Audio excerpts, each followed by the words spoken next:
À notre faveur aujourd'hui. Nous pouvons nous retrouver sur un panel Papacien ou Soroïs et nous sommes fiers ou PDCI. Nous avons les arguments. On peut ne pas maîtriser tous les sujets. Moi, peut-être, je ne maîtrise pas le droit et l'économie, mais les sujets politiques, franchement, je ne dis pas que je suis le meilleur. Franchement, j'arrive à faire de mon mieux. Donc, formez-vous au débat. N'ayez pas peur des débats contradictoires. Si les débats sont orientés à des injures, alors de grâce, vous pouvez partir, il n'y a pas de souci. Donc, soyez-en prêts. Vous pouvez vous retrouver sur des panels où vous allez trouver 3 papaciens, 2 PDCI, un souris ou des gens de COGEP. Non, soyez formés à la chose, c'est très important. Donc, venez souvent sur le live pour qu'on puisse faire ces petits débats ensemble. Et c'est comme ça que j'ai commencé avec Okora. On menait des petits débats comme ça, petit à petit, pouf, tout est parti. Et donc aujourd'hui, je ne dis pas que je suis le meilleur, je ne dis pas que je suis le plus fort parmi les activistes, je ne dis pas que j'ai la science infuse, que j'ai la connaissance absolue, mais sur les leaders des autres partis politiques, j'ai beaucoup d'informations et leur stratégie politique, c'est très important. Donc, merci beaucoup à vous. Merci à tous ceux qui m'ont soutenu. Merci à tous ceux qui ont apporté, qui ont mis le cœur, etc. Alors, ce soir, nous allons parler de la candidature du président Alassane Ouattara. Bientôt, l'investiture du candidat Alassane Ouattara. La question fut posée au ministre porte-parole du gouvernement, M. Amadou Koulibaly du AMS, et le porte-parole du RHDP, M.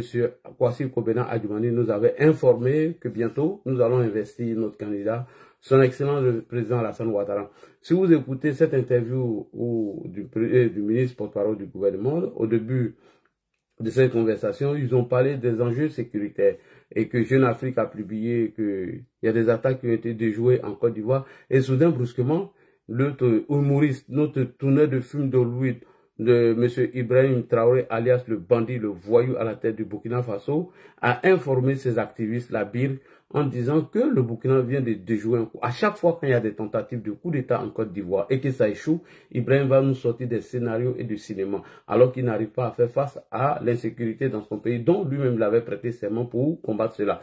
Pourquoi moi je demande au président Ouattara de revenir? Il dit tant que ces voyous seront à la tête de l'AES et certains opposants vont aller s'acoquiner avec eux. Ou Damana Adia Pikas dit dans ses menaces que Laurent Gbagbo a planté des graines qui ont poussé dans l'AES, qui ont poussé au Mali, au Burkina et au Niger, et que ces graines sont déjà implantées ici. Donc, cela voit déjà l'intention du PPACI qui ne veut pas aller aux élections, qui a demandé le retrait de leurs représentants à la CEI, et tous ces débats de 6 millions d'inscriptions frauduleuses sur la liste électorale dont nous avons déjà mené ces débats.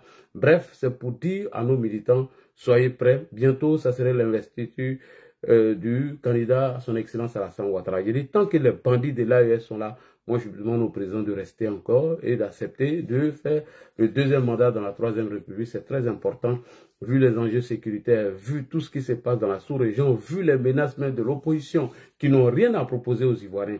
L'opposition n'a absolument rien proposé aux Ivoiriens. Quand vous écoutez les sorties de M. Laurent Gbagbo, ce n'est que de l'humour qu'on va assister, des bêtises à longueur de journée qu'il nous raconte. Franchement, il ne nous donne même pas l'envie d'aller l'écouter. Et quand on regarde les sorties de M. Thiam, il ne fait que parler de lui, moi. Il ne dit jamais ce qu'il propose pour les Ivoiriens. Et il passe son temps à dénigrer, à salir l'image de la Côte d'Ivoire en allant comparer la Côte d'Ivoire au Sénégal qui n'a connu aucune crise durant ces 20 dernières années. Donc bref, c'est pour vous dire que cette opposition, bras cassés, pieds cassés, n'a rien à proposer aux Ivoiriens. Et alors, j'aimerais vous rassurer ici qu'il n'y aura pas de coup d'État sur le régime d'Alassane Ouattara. Je répète, je rassure les militants, soyez-en sûrs, soyez-en prêts avec vos léquets, avec vos t-shirts, soyez-en prêts. Allez voter le candidat à son excellence Alassane Ouattara. Il n'y a pas un zozo, il n'y a pas un parvenu, ni un gueulard, ni un pleurnichard, ni Picasse, ni Laurent Gbagbo qui pourra ébranler Alassane Ouattara. Les élections auront bel et bien à la date prévue, comme l'a dit le président Alassane Ouattara. Elles seraient démocratiques, transparentes et finies. Donc, dormez tranquille. L'ADI le dit sur le panel des pro-Gbagbo, je le dis sur le panel des militants du PDCI, je le dis sur tous les panels parce que j'ai une assurance en moi qu'avec Alassane Ouattara, il est responsable. Il a toujours assuré la sécurité de notre pays et lui-même va venir vous le confirmer ici. Il n'y aura pas de CNT et Laurent Gbagbo qui, bien évidemment, a demandé le retrait de M. Demba Traoré à la CEI, il nous fait croire qu'il va aller aux élections et que lui, il va gagner ces élections. Salut à toi, Adjan Nabitou Sissé, comment tu vas? Alors, nous nous posons la question, comment Laurent Gbagbo, qui n'est pas inscrit sur la liste électorale, peut aller encore gagner une élection? Donc, c'est une injure pour les Ivoiriens. Donc, Gbagbo n'a rien à proposer aujourd'hui quand vous les écoutez. Oui, M. Laurent Gbagbo serait candidat, il va gagner les élections, il va faire entrer M. Guillaume Soro. Si c'est Bakou, nous l'avons déjà dit au cours d'une conférence, que M. Laurent Gbagbo ne serait pas inscrit sur la liste électorale. Donc, je vous le dis, je répète, il n'aura rien, il n'aura pas de mot d'ordre, c'est du bluff. Nous connaissons le PD et le FPI qui ont passé tout le temps à menacer les gens, à raconter des balivernes, alors qu'en face, il n'y a rien. C'est des gueulards et des pleurnichards. Les élections vont se passer dans le calme, dans la transparence. Tous nos parents iront voter. Après les élections, vous rentrez chez vous à la maison. Alors, donc, voilà ce que je voulais vous dire. M. Laurent Gbagbo nous a fait croire que l'ONU, que le secrétaire général de l'ONU, dont eux-mêmes avaient appelé hier pour certifier ces élections et que leurs décisions étaient au-dessus du Conseil constitutionnel, que c'est la CEI qui devait proclamer les résultats et elle devait être certifiée par le grand certificateur, par le grand certificateur qui était le secrétaire général de l'ONU, dont eux-mêmes ont refusé, et l'ONU qu'ils ont appelé au recomptage, l'ONU qu'ils ont appelé pour venir évaluer la situation, qui a donné pour vainqueur le président Alassane Ouattara. Il ne peut pas aujourd'hui venir nous faire croire que l'ONU va imposer quelque chose à la Côte d'Ivoire. Nous sommes souverains et nous sommes un pays démocratique et souverain. Nous sommes libres d'appliquer nos lois où nos constitutions peuvent s'appliquer à tous les citoyens. Sinon, dans le cas contraire, l'ONU se rendrait en France pour demander à ce que Marine Le Pen soit réhabilitée dans ses droits. Donc bref, c'est du bluff, c'est du blabla, c'est du conneries. Ils n'ont rien à proposer aux Ivoiriens. Donc nous allons faire ces petites formations de live pour informer nos militants, les galvaniser, s'apprêter à les voter. Le PPACI a passé plus de 10 ans dans plus de 10 ans à boycotter tous les enrôlements dans ce pays. Donc aujourd'hui, qu'ils ne soient pas étonnés, ils ne sont pas représentés sur la liste électorale. C'est vous-même qui avez dit à vos militants de ne pas s'enrôler, ni Gbagbo, pas d'élection, ni Gbagbo, on participe à rien. C'est le résultat de vos boycotts et vous allez l'assumer. Et allez-y dire à Damana Adia Pikas que les grains que vous avez plantés au Burkina Faso, au Mali et au Niger, elle ne va jamais pousser ici. Et je ne vois pas un maudit qui va arroser ces grains-là et elle va pousser. C'est du bluff, c'est de la grande gueule. Le même Damana Diapikas, avant l'arrestation de M. Laurent Gbagbo, s'est déguisé en femme ici. On a vu comment ils ont fui le pays. Ces grands gueulards, ces pleurnichards, ces peureux, ces voyous, ces délinquants notoires. Vous avez tout l'appareil d'État, ils avaient l'armée, ils avaient tout. On a vu ici comment ils se sont déguisés en femmes, comment ils ont payé des perruques, des robes, des talons et des rouges à lèvres. Ils se sont maquillés, prennent des pirogues et ils ont pris la clé des champs. Ils se sont retrouvés au Ghana. Ce n'est pas ceux-là qui peuvent venir nous effrayer. Ils ne peuvent pas effrayer quelqu'un. On a vu des miliciens qui étaient cachés derrière la police et la gendarmerie, afin d'aller en découdre avec certains Ivoiriens. Donc le ministre Touré Mamadou, en 2020, vous a rappelé de cela. Et je vais jouer cette vidéo. C'est des gueulards. Ce que je connais du PPACI, du FPI de Laurent Gbagbo, ce n'est que des gueulards, des poltrons et des lâches, des manipulateurs et des menteurs. Vous avez vu la preuve. J'ai apporté des arguments, j'ai apporté des preuves et j'ai montré l'irresponsabilité de M. Laurent Gbagbo qui n'a pas été capable de respecter l'article 34 de la Constitution de la République de Côte d'Ivoire dont lui-même il a prêté serment, dont sa femme en 2023 est allée présenter ses excuses publiquement aux Ivoiriens qu'il était de leur responsabilité de sécuriser ce pays. Ces mêmes pleurnichards qui veulent nous faire croire qu'ils sont une opposition civilisée. Alors, on leur pose la question, qu'est-ce que Lida Kwasi est en train de faire au Ghana, au Togo? Qu'est-ce que les CKCK étaient en train de faire? N'est-il pas un coup d'État qu'ils étaient en train de préparer? En fait, vous êtes tombé sur un responsable, un garçon, un homme qui assume sa responsabilité. Il vous a mis en faillite et aujourd'hui, vous êtes des pleurnichards et vous êtes des gueulards. Vous n'êtes pas une opposition pacifique. Alors, Denis Patioko nous a dit ici, on a vu la tentative de coup d'État de CKCK et API, où le nom de Stéphane Kipré a été cité dedans. On a vu ici les aveux de Lida Kwasi Moïse, qui, bien évidemment, nous a dit comment ils étaient en train de préparer ce coup. C'est ça, Alassane Ouattara. Lorsque son pays est menacé, il fait face à tous les menaces. Nous ne disons pas qu'il y a une sécurité à 100%, mais le président de la République assume toujours sa responsabilité et il va nous faire déjouer tous ces tentatives et tous ces coups d'État. Alors, je vous rassure ici, en tant qu'Eladji Chérif, activistes, bénévoles, militants, RHDP, il n'y aura rien. C'est des gueulards, c'est des pleurnichards. Et tous ces activistes qui ont lancé des mots d'ordre étant ici en Europe, en 2020, il n'y a aucun qui serait sur le terrain. Donc nous avons commencé à sensibiliser la jeunesse. Tous ceux qui vont vous demander à porter vos léquers pour aller en découdre avec vos frères, il faut qu'ils soient capables d'être sur le terrain. Et qu'eux-mêmes se mettent devant cette manif. Donc bref, dans mon introduction, c'est ce que je voulais vous dire. Je vous rassure ici, le président Alassane Ouattara va jamais quitter le pouvoir par un coup d'État, ni par un soulèvement populaire. Ce n'est que des gueulards, ce n'est que des pleurnichards, ce n'est que des peureux. Il n'aura rien. Mieux, qu'est-ce qu'il nous propose? Rien du tout. Quand vous écoutez Thiam, il propose quoi aux Ivoiriens? Rien du tout. Quand vous écoutez M. Laurent Gbagbo, qu'est-ce qu'il propose aux Ivoiriens? Rien du tout. Ce n'est qu'une opposition bras cassés, pieds cassés, qui n'a rien à nous dire. Alors, revenons maintenant sur la rencontre du secrétaire général des Nations Unies, qui, bien évidemment, a rencontré les responsables du FPI et PPACI, et nous allons vous montrer la conclusion. Nulle part, l'ONU a envoyé un courrier à l'État de Côte d'Ivoire afin d'inscrire M. Laurent Gbagbo sur la liste électorale. C'est archi faux. M. Laurent Gbagbo a été coupable du braquage de la BCEAO. Il a perdu les élections. Il a invité l'UMOA, l'ONU à venir certifier ces élections. Et il a mis un panel de chefs d'État afin d'évaluer la situation. Lorsque ces derniers se sont prononcés, après, M. Laurent Gbagbo a refusé de quitter le pouvoir. Comment est-ce qu'un président bête comme Gbagbo, tu dis que le Conseil constitutionnel t'a proclamé vainqueur, le Conseil constitutionnel va te faire foutre, enfant de préservatifs déchirés, enfant de coups communes, enfant conçu dans bar, enfant conçu à la rue Princesse, enfant de refondation, enfant mal élevé, enfant mal éduqué. Ferme ta sale gueule, ici c'est pas Gbagbo qui paye nos connexions, nous parlons aux Ivoiriens. Petit bâtard, petit chien que tu sois. Bref, comment M. Laurent Gbagbo, qui dit qu'il avait gagné ses élections et qu'il a été investi par le Conseil constitutionnel, et Laurent Gbagbo même vient se dédier en demandant au panel des chefs d'État qu'il allait mettre en place. Eh, cool, faut faire hier bloquer ce bâtard-là, ce fils de chien-là. Je t'ai envoyé son profil, on le bloquer. Ce fils de chien-là. Allah, ok, là. Il va jamais me commenter ici. Tant que je vais voir ça, je vais l'insulter, puis je vais le bloquer pendant tout le live. Donc, M. Laurent Gbagbo, après qu'il soit investi d'après lui par M. Yao Paul Ndré, M. Laurent Gbagbo est venu se dédier devant tout le monde. Comment tu dis que tu as gagné une élection et que le Conseil constitutionnel t'a proclamé vainqueur? Alors quand on dit que le Conseil constitutionnel proclame quelqu'un vainqueur, on ne peut pas revenir en arrière dessus, sur la décision du Conseil constitutionnel.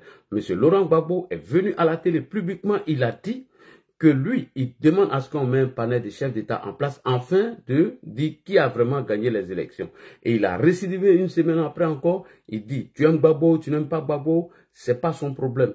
Il faut que ces gens qu'il a invités à venir évaluer la situation viennent donner le résultat. Lorsque ces derniers disent qu'il n'a pas gagné, il s'est braqué, il n'est pas parti, ils ont réquisitionné les banques, ils ont volé de l'argent et ils ont menti aux Ivoiriens qu'ils ont payé des fonctionnaires qui n'ont jamais été payés. Et M. Laurent Gbagbo, lorsqu'il était à Korogo, M. Laurent Gbagbo avait déjà été inculpé par le procureur Kofi Simplice Kouadio, par ce procureur. M. Laurent Gbagbo, il y a eu un procès, il s'est fait représenter par Maître Maintenon, donc aujourd'hui, M. Laurent Gbagbo a été condamné par défaut, il n'a pas fait appel à cette décision, et le président de la République, Alassane Ouattara, l'a gracié. Comment vous dites que vous ne reconnaissez pas une condamnation et vous demandez à Alassane Ouattara de vous amnistier? Comment vous demandez à ce que vous voulez rencontrer le président Alassane Ouattara? Vous avez écrit un courrier au gouvernement de Côte d'Ivoire, mais vous pouvez activer les RVDD, le représentant de PPACI France, qu'on appelle Pascal Lobo, en train d'insulter le président Alassane Ouattara. Comment vous pouvez écrire un courrier au président Alassane Ouattara, les quoi Justin, avec la barbe sale,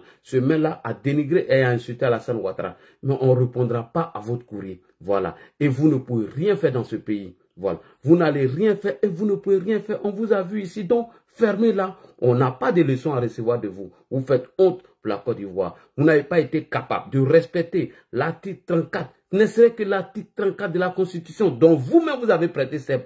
Et vous venez pleurnicher ici.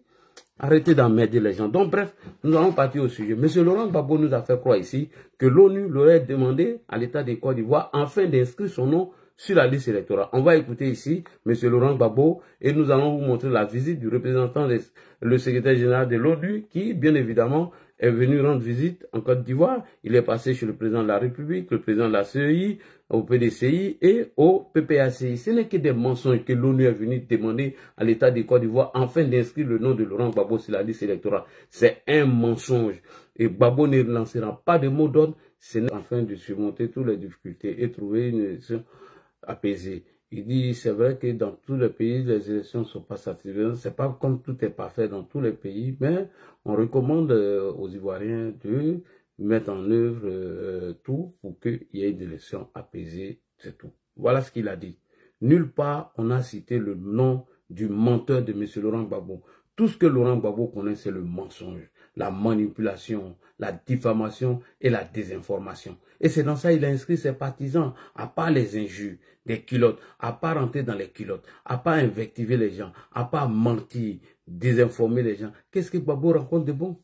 Voilà pourquoi ils ont trouvé pour alibi à ne pas participer à ces débats dont eux-mêmes ont demandé de venir faire le bilan de Laurent Gbagbo et le bilan du président Alassane Ouattara. Lorsque le frère Kokora a répondu présent à ce débat, voilà, on va faire une conférence de presse pour dire qu'il y a eu des manquements à l'égard de Laurent Gbagbo qui nous avait dit hier que lorsque quelqu'un l'insulte, lui n'insulte cette personne. Donc bref, le PPACI n'a pas le cardio, le PPACI n'a pas la capacité de venir à un débat où on va venir parler du bilan du président Alassane Ouattara et de M. Laurent Gbagbo. En fait, cette opposition, bras cassés, pieds cassés, n'a rien à proposer aux Ivoiriens.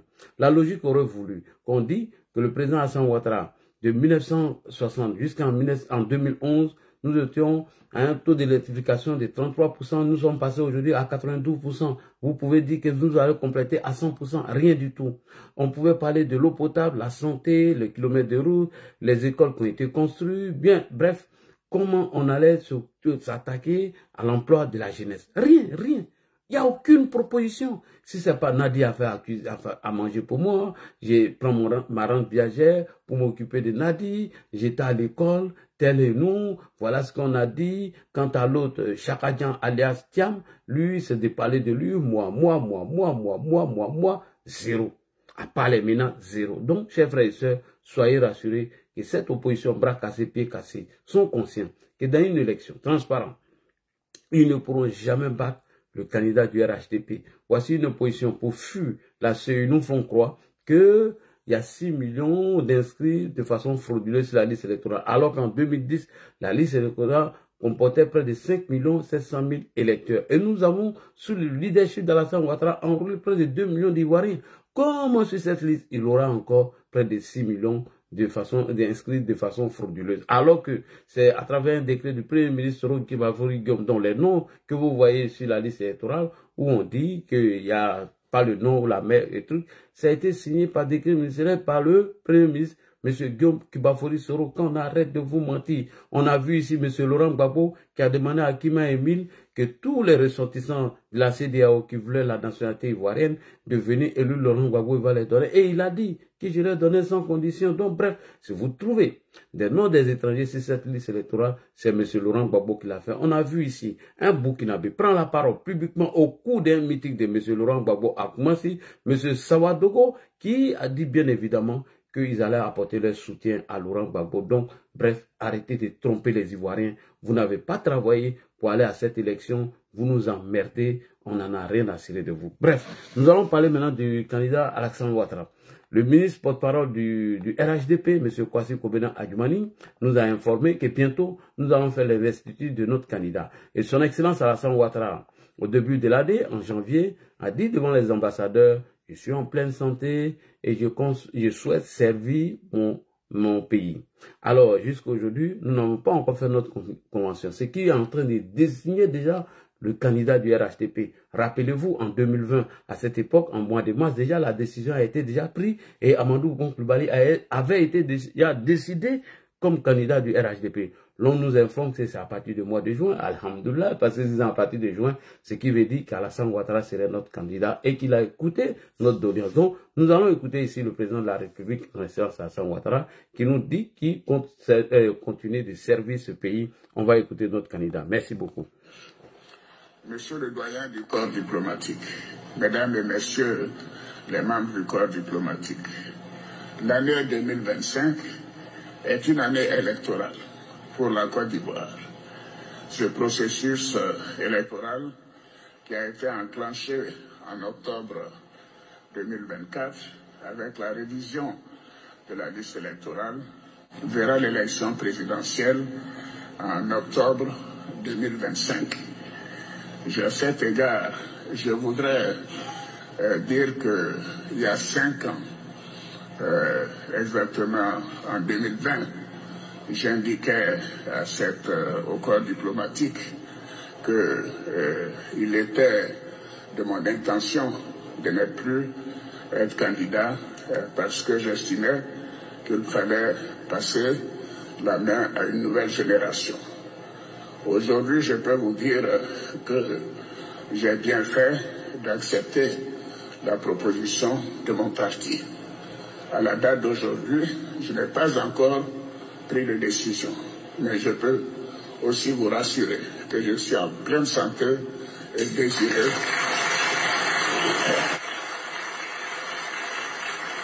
Je suis en pleine santé et désireux de continuer de servir mon pays. Mais comme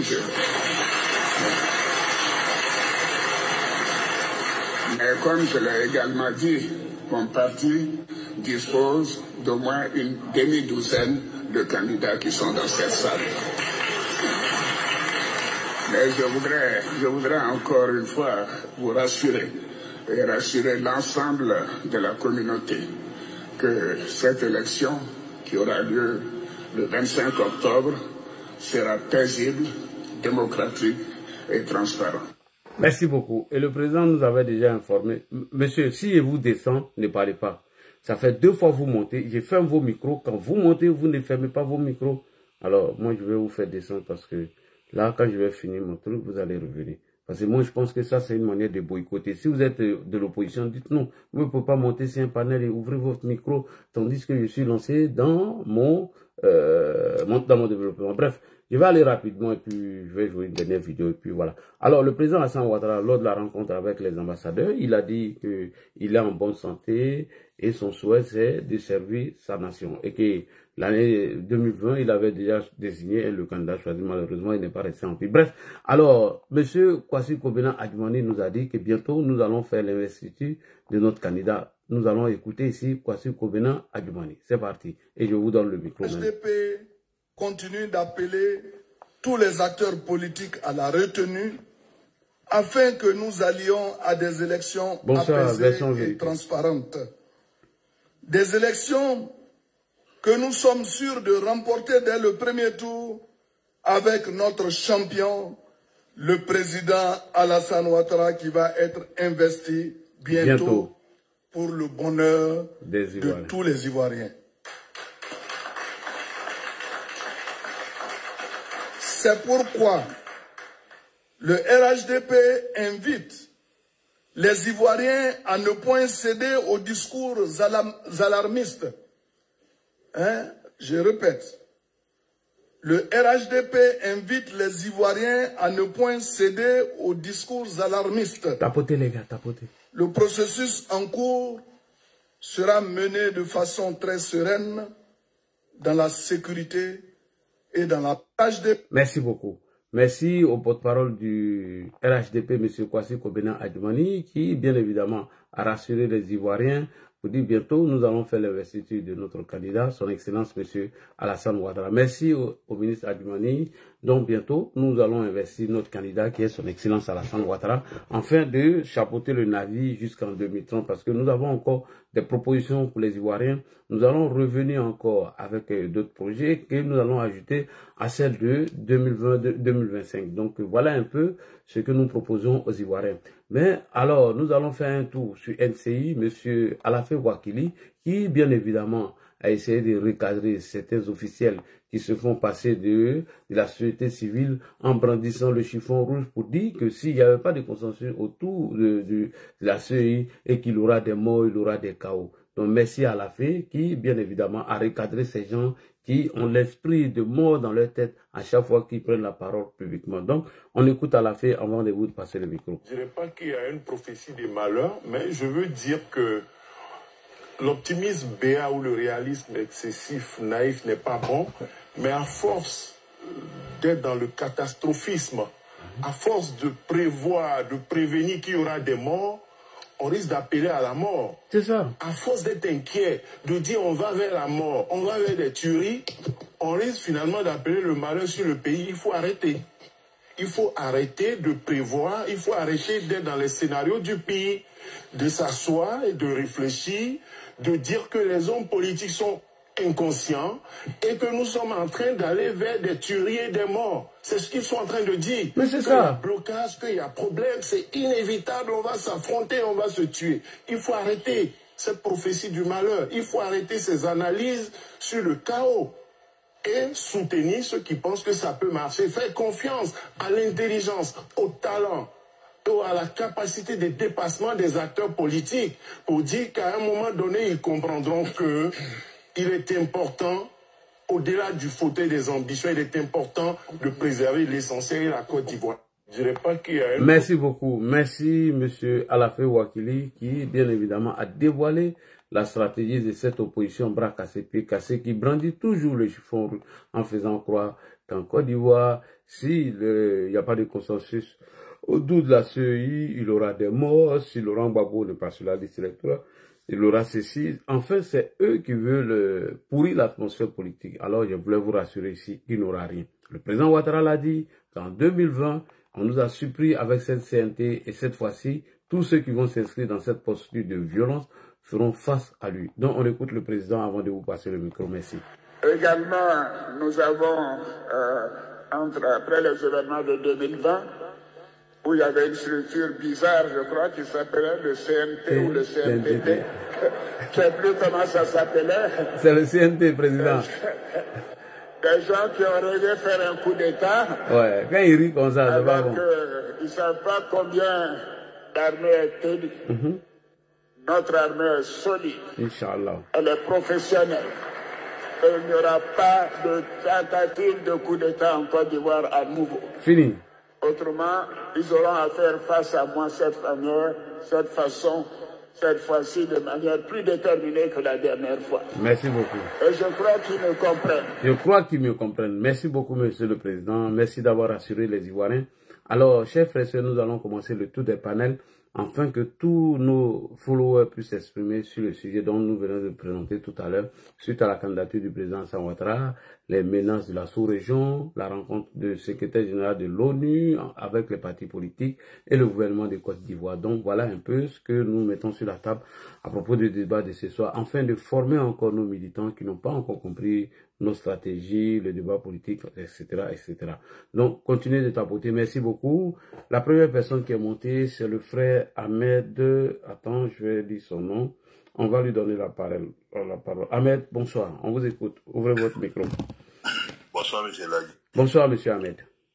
Il a commencé à avoir sommeil. Oh, pardon, faut pas avoir sommeil. Tu sais, quand on ne plante pas aussi le décor pour orienter le sujet, il y a gens qui vont aller dans tous les sens, tu vois. Donc, il faut souvent recadrer nos sujets, c'est très important. Merci beaucoup. Je suis d'accord. Parce que quand tu parlais, non, je ne sais pas si tu as remarqué quoi. Il coupait.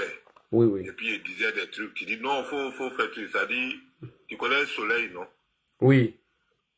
Voilà. Il parlait du ministre, que le ministre a parlé un mauvais français. Je ne sais pas si tu as vu déjà.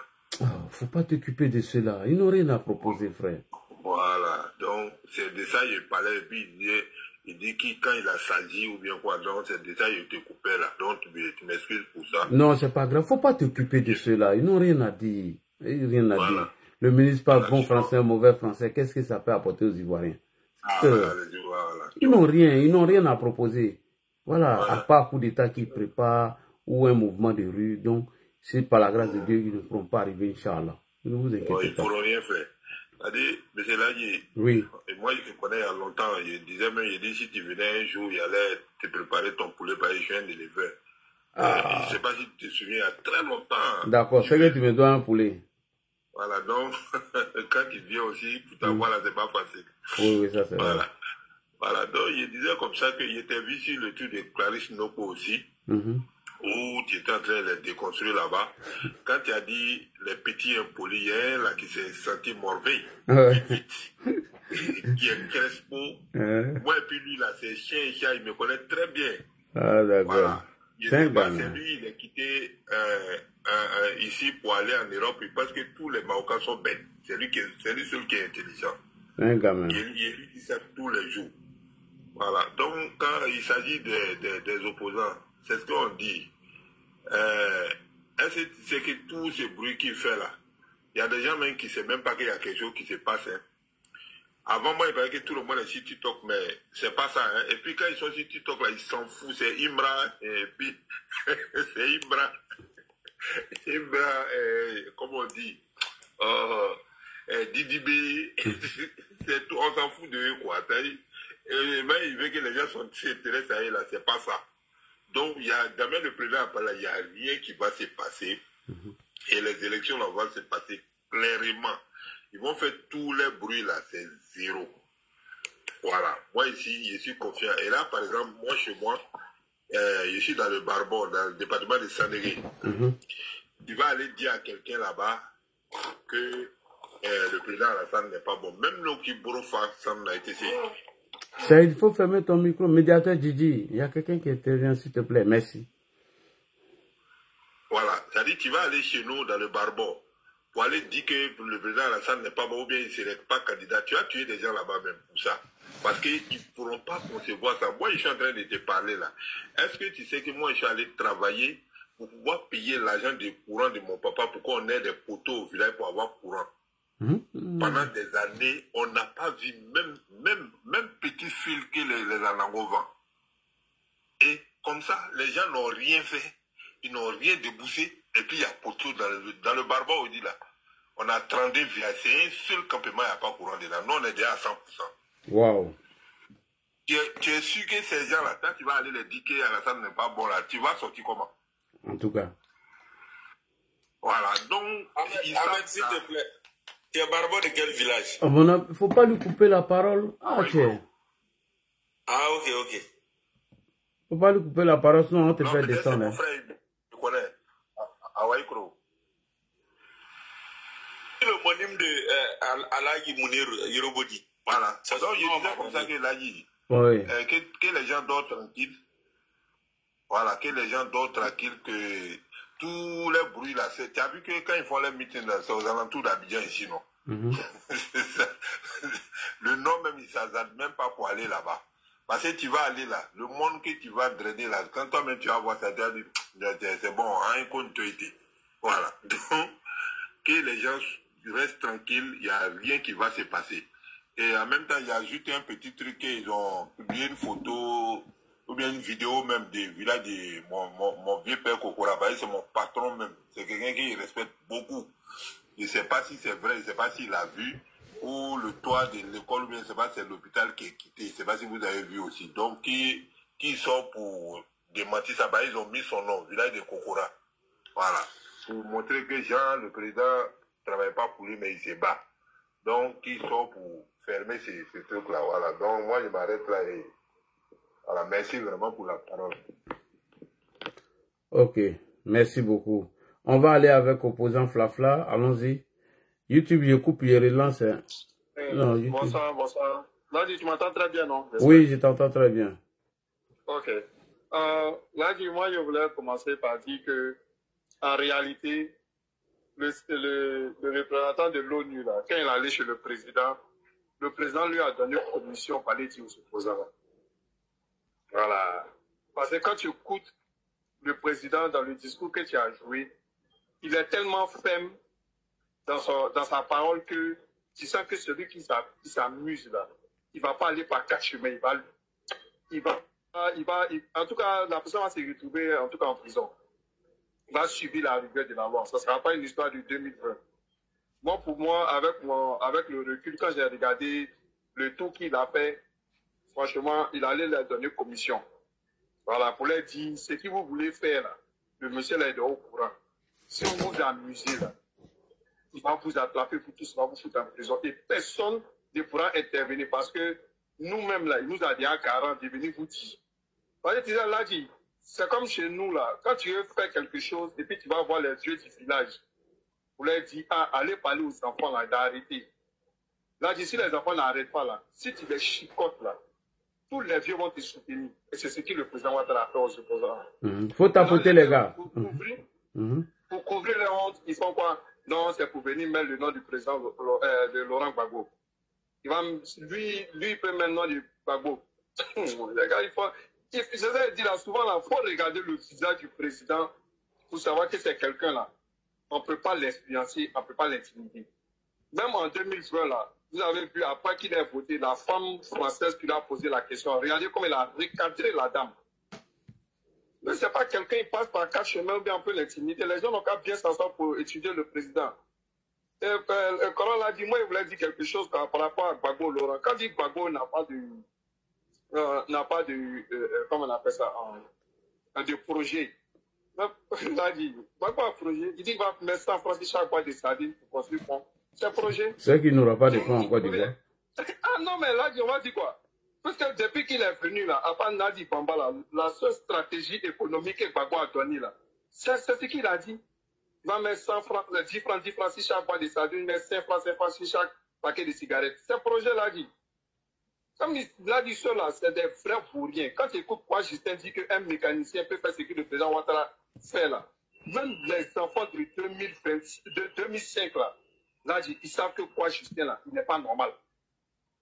Des enfants, c'est-à-dire qu'un enfant mec de 2000, un enfant mec à 10 ans, tu lui dis que n'importe quelle personne peut construire pont là.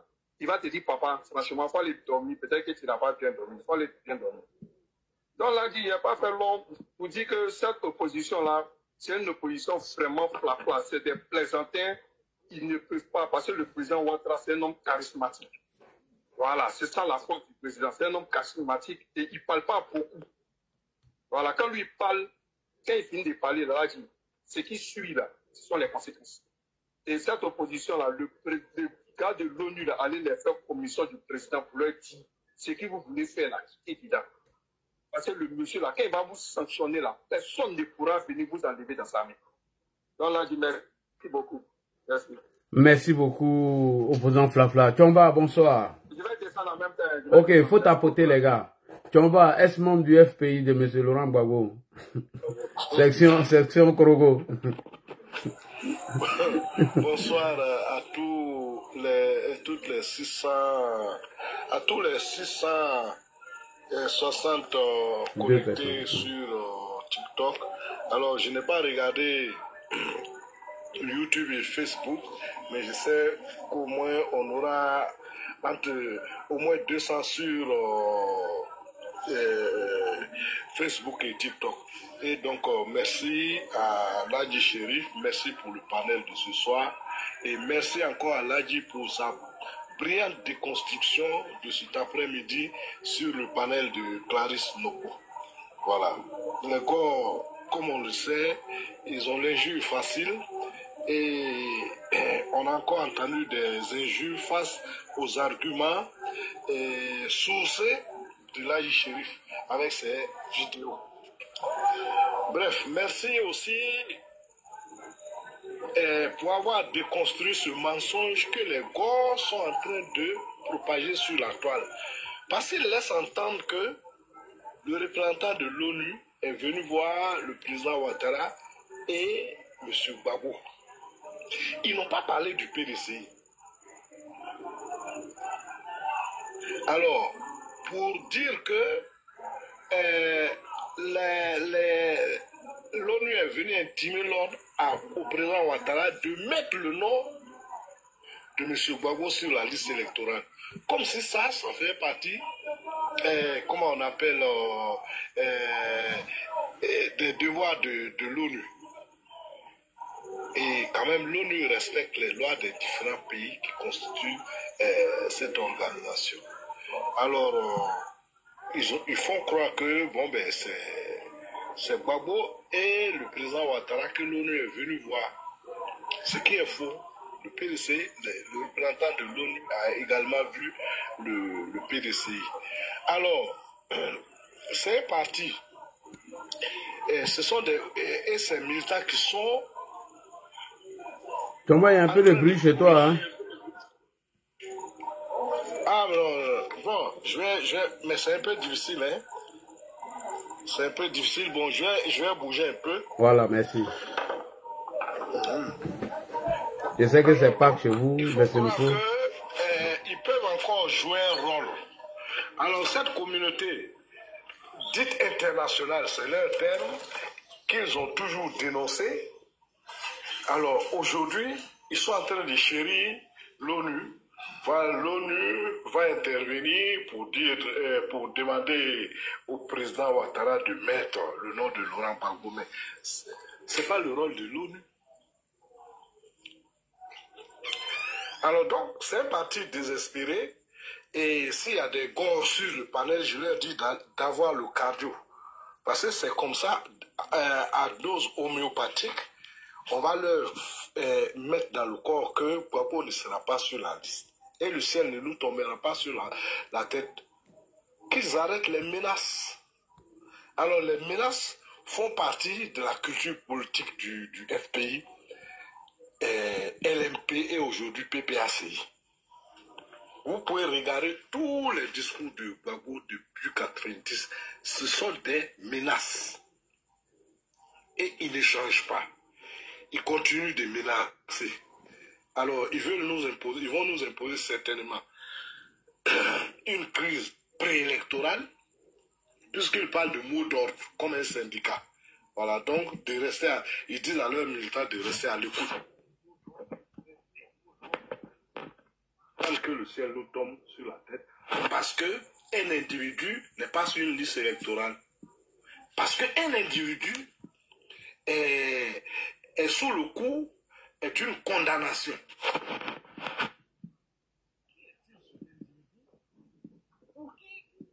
Il est libre de faire tout ce qu'il veut dans ce pays, sans que la justice n'ait mot à dire.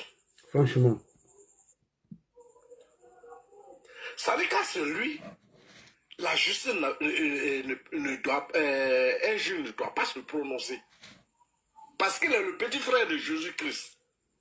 On ne peut pas accepter ça dans un pays. Alors donc, si le PPAC veut nous envoyer l'affaire en Côte d'Ivoire, bon, mais c'est notre histoire, on va subir. Voilà, on va subir, mais ces menaces n'iront nulle part. Voilà, ils vont peut-être appeler des gens à barrer des roues ou bien à faire quoi que ce soit, mais la force publique est là pour rétablir l'ordre. Oui. Et comme le président l'a dit, nous allons voter le 25 octobre dans la sérénité. Voilà, un parti politique ne peut pas prendre un pays en otage. Ce n'est pas possible.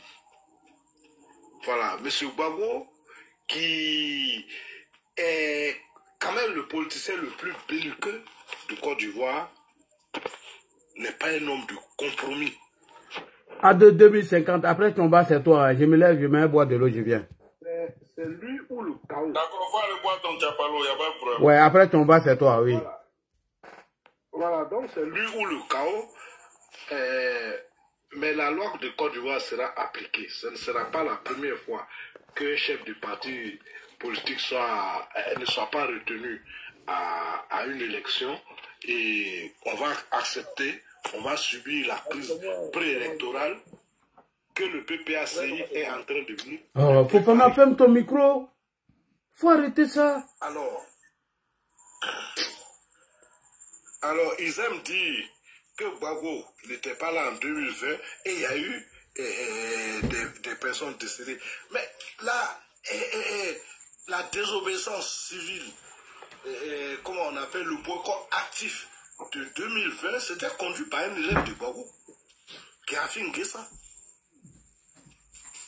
Donc, et comme je l'ai dit la fois passée sur ce panel, le PDC est en train de se faire phagocyter sur le plan idéologique par le PPACI. Et ça a commencé en 2020. Ces méthodes violentes sont bien du PPACI. On ne connaît pas le PDC avec ces méthodes. Où on barre les routes avec des troncs d'arbres. Non, c'est une pratique qui est propre au FPI. Donc 2020 était conduit par l'un des élèves de l'école politique du Gbagbo, qui est Afin Guessan. Et quand ça chauffait, il s'est déguisé pour vouloir quitter le pays. Voilà, donc ces menaces qu'ils font sur les réseaux sociaux ne peuvent pas changer ce qui est. Voilà. La Côte d'Ivoire doit respecter, et du moins, nous devons respecter la justice de notre pays. Les décisions de justice doivent être respectées. Voilà. Laurent Gbagbo n'est pas un citoyen au-dessus de la loi ivoirienne. Donc je vais m'arrêter là. Et je crois que c'est ADO 2050. Merci. Merci beaucoup, Tchomba. Bonsoir à tout le monde, hein. Médiateur Didier, Maman, de quoi là, Ahmed, ok, je ne vois pas bien les noms. Voilà, en fait, je voulais commencer mes propos sur la chute de Kamba. Excuse-moi, Ado 50, comme tu disais, tu voulais me demander, tu as des barbas aussi?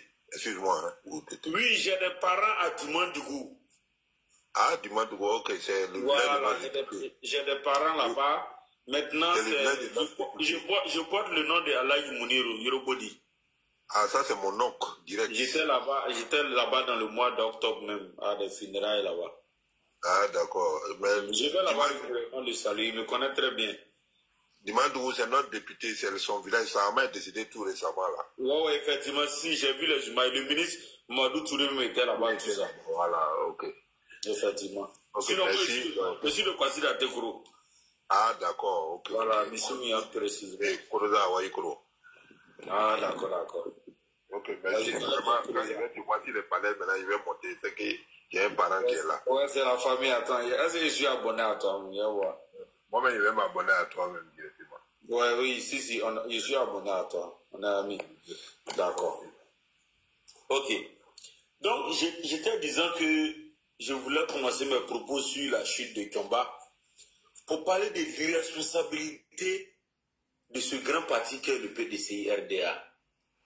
C'est-à-dire qui est en train de se laisser mener en bateau par le PPSI. Un parti qui n'a que deux petites communes,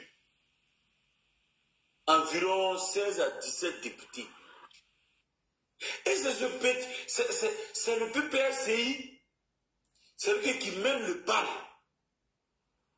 C'est le PPSI qui est en train de traîner le PDCI comme sa caniche un peu partout. Quand le PPSI décide ça, le PDCI se sent obligé de les suivre, comme effectivement en 2020. Mais ça veut dire qu'ils sont dans le même projet.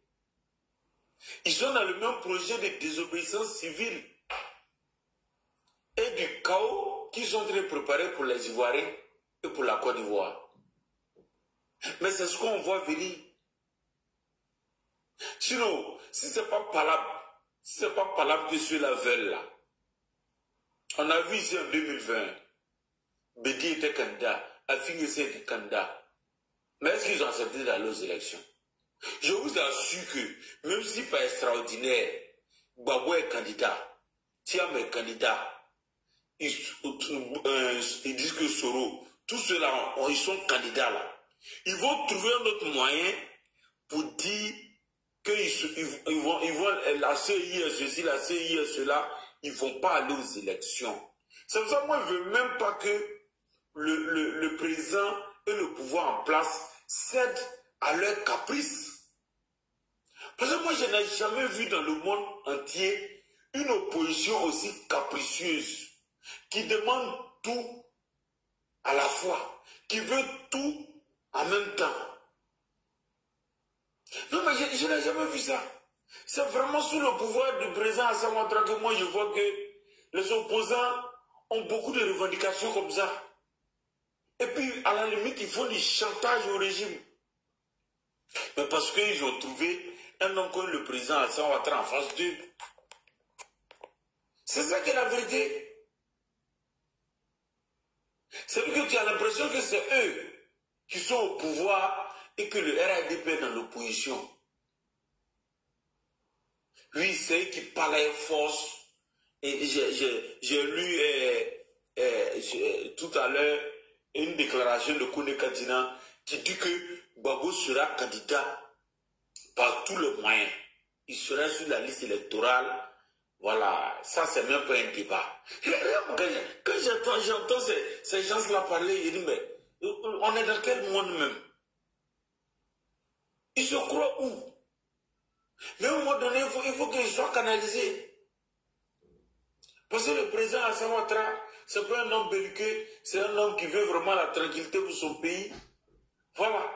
Donc, il leur offre gîte couvert, le miel coule dans leur maison à gogo. Ils n'ont pas fait, ils se la coulent tous. C'est pour ça qu'ils pensent que oui, tout est permis, quoi. Non, mais à un moment donné, il faut que ça s'arrête là. Et comme nous on le dit à chaque fois, le président Alassane Ouattara, il fait tout, il met tout en œuvre pour qu'on ait des élections propres. Maintenant, s'ils ne veulent pas aller aux élections là, franchement dit, on leur concède cela, c'est leur choix. La vie qu'elle a là, c'est un choix. S'ils décident de ne pas aller aux élections là, on leur demande pardon, ils n'ont qu'à s'asseoir à la maison. Le jour, ils vont avoir une CI, selon eux, qui est crédible, ils vont aller aux élections. Mais ils n'ont qu'à s'asseoir à la maison. Parce que cette année-là, on ne va pas jouer avec quelqu'un. Si moi, je prends ma voiture pour dire, mais voter, toi, tu t'arrêtes devant moi, je vais te coyer. Non, faut pas te faire justice, c'est très dangereux. Tu risques d'aller en prison. Non, on l'a dit, en fait. Non, moi je te dis, hein, c'est la loi qui sera appliquée à toi. Faut pas dire que tu es militant RHDP. Hein. Merci. Non, je suis d'accord avec ce que tu dis. Mais à un moment donné, là, les gens, là, ils nous sautent par les ports. Je leur dis qu'on n'y a pas. C'est ce qu'ils veulent faire, là, ils veulent nous empêcher d'aller voter comme ils l'ont fait en 2020. Non, ils ne pourront pas. Mais c'est ce qu'ils veulent faire. Quand tu les écoutes là, qu'est-ce qu'ils veulent? Même si je t'assure là, si on met dans le babou là, ils vont parler d'autre chose. Effectivement. Ils vont parler aux élections. Je le sais. Parce que ils sont dans une logique. Ils se disent que ils ont boycotté les élections pendant des années, surtout le PPACI. Ils ont boycotté les enrôlements. Donc ils n'ont pas leurs militants en majorité sur la liste. Ils sont conscients de ça. Quand Simon dit que si on va aux élections avec cette liste électorale-là, quel que soit l'adversaire, même si l'opposition fait coalition, le RADP va les battre. Mais est-ce que pourquoi il dit ça? C'est parce que c'est que les militants ne sont pas en majorité sur la liste électorale. Alors qu'ils passent leur temps à discréditer la CI. Ils passent leur temps à tirer à boulet rouge sur la CI. Mais en même temps, vos militants, vous les dissuadez d'aller s'enrôler. En même temps, vous voulez qu'ils s'enrôlent comment? Voilà pourquoi le dernier enrôlement a été à la limite botté en touche. Oui, je te prends 2 secondes de motion. Je te dis, il ne faut pas tomber dans la provocation et la tentation. C'est ce qu'ils veulent. Créer un climat de tension afin d'aller aux affrontements. Ne vous faites pas justice. Les forces régaliennes sont là. Moi, il est de mon droit ou de mon devoir de dire aux militants qu'est-ce qu'ils doivent faire. Moi, je ne dois pas appeler à cette affrontation, cette confrontation. Donc, tu comprends un peu. Si je te laisse un peu dans ta logique et demande à chaque militant de le faire pareil, c'est comme si moi, je les suivais dans leur logique. Alors qu'il n'aura rien.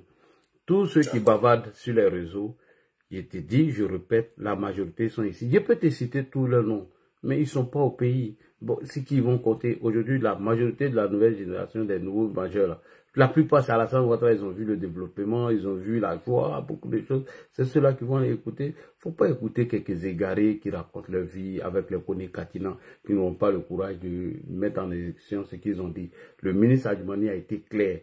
Personne ne va se déguiser cette fois-ci pour sortir. Tout le monde sera fouillé. Toutes les voitures seront fouillées. Voilà. Donc, ils ont compris le message. Donc, il ne faut pas... Et tous seront fouillés. Même si Gbagbo porte robe de Nadi Mamba. Il faut voir les commentaires. Il faut voir les commentaires. Mais là, je vais chuter rapidement pour dire... là, tu as vu le nouveau lycée de jeunes filles Dominique Ouattara de Cinématiali. Est-ce que tu as vu? Non, pas encore. Pas encore. Peut-être si tu me ramènes ça. Je vais t'envoyer. Mais là, mais c'est de ça on parle. Les gens bavardent sur les réseaux sociaux. Alassane a échoué, le RDP a échoué. Il va partir bientôt. Il ne propose rien. Nous, on est concret et on est factuel. Venez nous dire ce que vous proposez. Non, à Cinématiali, quand moi j'ai vu les images, non, c'est pas la peine. Même à Bigan, il n'y a pas un lycée propre comme ça dans Bigan. C'est ça qui leur fait mal. C'est tout cela qu'il veut dire. Il y en a à Boundiali, je crois. Il y a un à Boundiali, il y a un à Cinématiali. Pour Boundiali, là, ils ont ouvert ça, je crois, en février ou bien en mars. Il faut chuter rapidement, il faut chuter. Voilà. Donc, c'est pour dire, je chute pour dire que, là, en tout cas, cette année-là, vraiment, comme moi, c'est un conseil, je leur donne. Voilà, c'est un conseil, je leur donne. Ils n'ont qu'à faire profil bas. S'ils ne veulent pas aller aux élections, il ne faut pas, ils vont nous perturber. Ils n'ont qu'à s'asseoir à la maison, ils n'ont qu'à boycotter. Nous qui voulons voter, on va aller au vote. Parce qu'on sait qu'ils ne veulent pas aller voter, puisqu'ils savent qu'ils vont perdre. Donc ils cherchent un bouc émissaire pour dire que oui, la CI, l'enrôlement, RLE, tout ça, pour trouver des prétextes pour ne pas aller aux élections. Parce qu'ils savent que leurs militants, ils ont fait un CI bashing tellement que leurs militants n'ont pas eu le courage d'aller se faire enrôler. Et aujourd'hui, ils sont conscients de ça. Voilà pourquoi ils vont dans tous les sens. Mais moi, je leur exhorte à rester à la maison s'ils ne veulent pas aller aux élections. S'ils veulent aller aux élections, ils n'ont qu'à envoyer leurs candidats qui sont sur la liste, qui peuvent être retenus par le Conseil constitutionnel. Et puis, on va aller. Mais si ce n'est pas le cas de grâce, ils n'ont qu'à s'asseoir à la maison. Il ne faut pas, ils vont venir nous provoquer. Merci. Ça, très honnêtement. Merci. Franchement, nous, on ne veut pas tomber dans leur piège. Mais moi, c'est un conseil, ils leur donnent. On est tous ivoiriens. On ne veut pas encore du chaos. Le pays est en construction. Le pays est en train d'être développé. Voilà mon frère qui vient de dire qu'il y a un seul campement dans sa région qui n'a pas de courage. Chez moi, mais il n'y en a même pas. Il y a quelqu'un qui est déjà en ligne sur WhatsApp. On va prendre cette personne. Hein? Voilà. Merci beaucoup. À 2050. Alors, on va organiser ce genre de panel afin que les militants viennent s'exprimer, quelle que soit votre colère. Posez vos questions ici, nous allons vous répondre. Merci beaucoup. On va sur WhatsApp rapidement avant de venir sur le panel. Bonsoir. Bonsoir. Bonsoir Ladi. Bonsoir mon doyen. Voilà, bonsoir. Voilà, bonsoir à tous.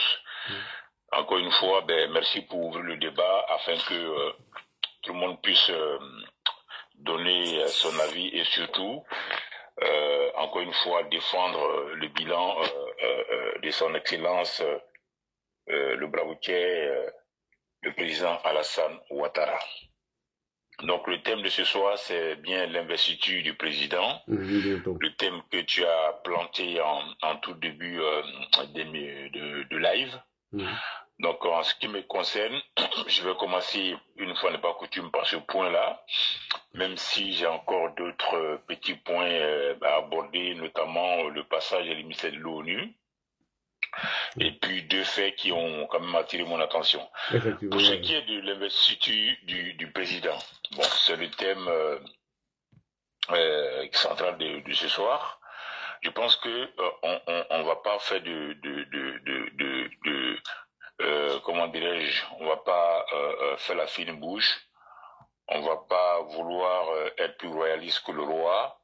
Je pense qu'à ce stade de l'actualité, l'investiture du président Alassane Ouattara en tant que candidat du RHDP est une nécessité et elle s'impose quasiment, même pas au RHDP, mais s'impose à la Côte d'Ivoire.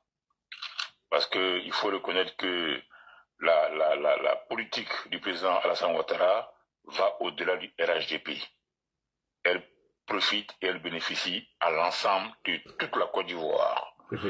Aujourd'hui, voilà, quand des pays limitrophes viennent jouer, sur le plan sportif, viennent jouer le match des éliminatoires de la Coupe d'Afrique ou de la Coupe du Monde en Côte d'Ivoire, on ne dit pas qu'ils viennent jouer, comme on appelle ça, ces matchs-là, sur des terrains RHDP. On dit qu'ils viennent jouer ces matchs éliminatoires en Côte d'Ivoire.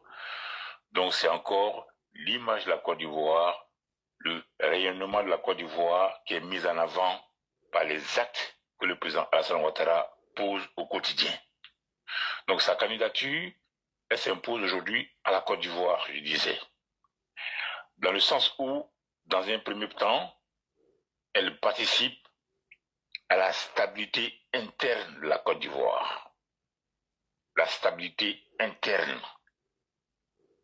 C'est-à-dire que Alassane Ouattara, candidat, et réélu à cause de son bilan, est une garantie de la stabilité, de sorte que tous ceux qui en interne ont des projets de déstabilisation seront le plus vite mis à nu et devront répondre de leurs actes. Donc c'est une stabilité. La main tendue à l'opposition, son sens du dialogue, son sens du rassemblement, sa notion de la paix telle qu'il a appris auprès de Féfé Houphouët-Boigny, tout ça sont des éléments qui peuvent participer, sont des éléments qui contribuent à la stabilité interne de la Côte d'Ivoire.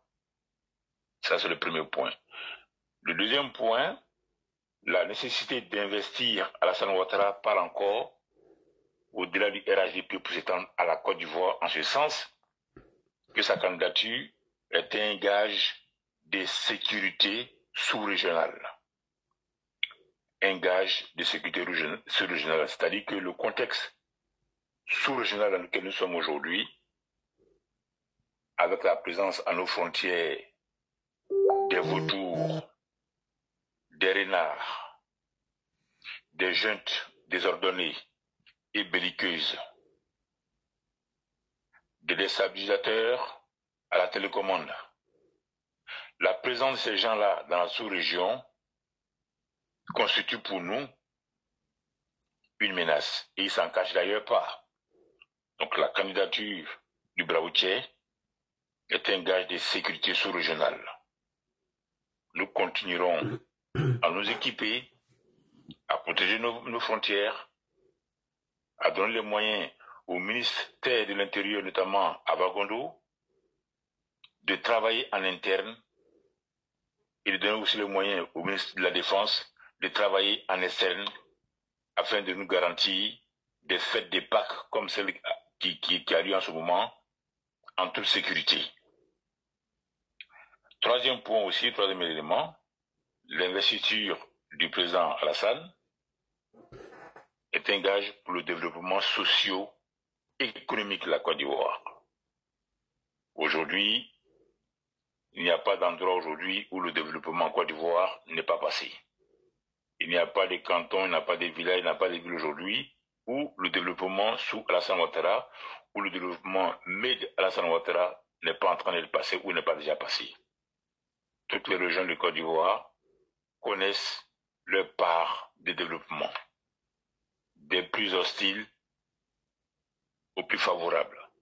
Toutes les régions aujourd'hui, tous les départements, toutes les villes connaissent leur part du partage du gâteau dans la croissance à 2 chiffres.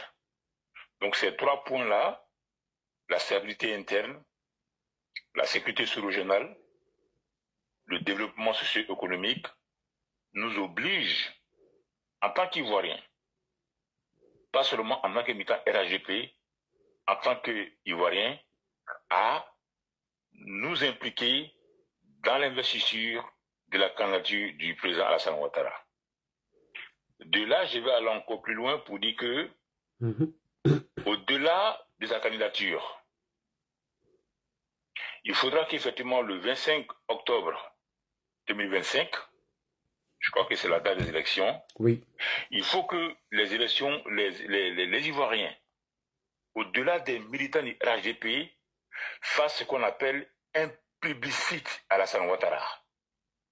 Et ce taux de participation-là, c'est ce qui définitivement va refroidir les ardeurs de ses opposants à la petite semelle qui seront à la recherche de la faille. C'est-à-dire que si Alassane Ouattara est élu en 2025 avec un taux de participation qui est mitigé ou qui est faible, ses opposants appuyés par les juntes militaires vont trouver là une excuse parce que leur plan c'est après les élections, c'est pas seulement post-élection, c'est pas seulement avant élection. il y a la crise avant élection qu'ils sont en train de créer, il y a celle qu'ils peuvent créer, qu'ils ont envie de créer pendant les élections comme en 2020, mais cette fois-ci, ils envisagent de poursuivre leur sabotage même après les élections. Et ça va dépendre du taux de participation. Oui. Donc même si Alassane est